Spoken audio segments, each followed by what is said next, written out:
नमस्कार. तर आज मी बनवणार आहे महाराष्ट्राची अस्सल चवीची झणझणीत अशी झुणका भाकर.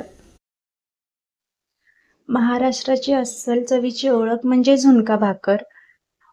ग्रामीण भागात हा पदार्थ खूप लोकप्रिय आहे, कारण तो साधा आहे, पौष्टिक आणि पटकन बनणारा आहे. त्यामुळे मी तुम्हाला सांगते, हा पदार्थ तुम्ही नक्की ट्राय करून बघा. तुम्हाला हा पदार्थ नक्की आवडेल. आधी आपण तव्यात पाणी गरम केलं आणि ते भाकरीच्या पिठात घातलं. भाकरीच्या पिठात गरम पाणी करून घातल्यावर भाकरी मऊ लुसलुशीत होते. ती पातळ होत नाही. बघू शकता की गोल गरगरीत कशी भाकरी झालेली आहे. तर भाकरीला आपण बाजूला ठेवलं. दुसरी कढई घेतली. त्यात जिरे, मोहरी, हिंग थोडं घातलं. कढीपत्ता आणि लसूण वाटीभर घातला.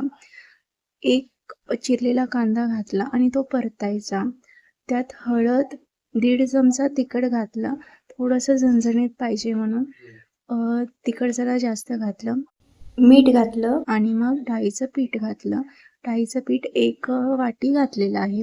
सो त्याला चांगलं मिक्स करायचं. ते जरासं भाजायचं. मग त्यात थोडंसं अर्धी वाटी पाणी घालायचं. अर्धी ते पाऊण वाटी पाणी घातलं. मग चांगलं हलवायचं आणि 5 मिनिटं वाफेला सोडून द्यायचं. चांगली वाफ आली की त्यात भरपूर अशी कोथिंबीर घालायची. तर ह्या पद्धतीने तुम्ही झुणका केला तर तुम्हाला गावाकडची आठवण ही नक्कीच येणार आहे.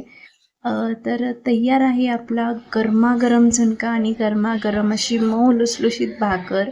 तर व्हिडिओ आवडला असेल तर लाईक अँड सबस्क्राईब करायला विसरू नका. Thank you so much.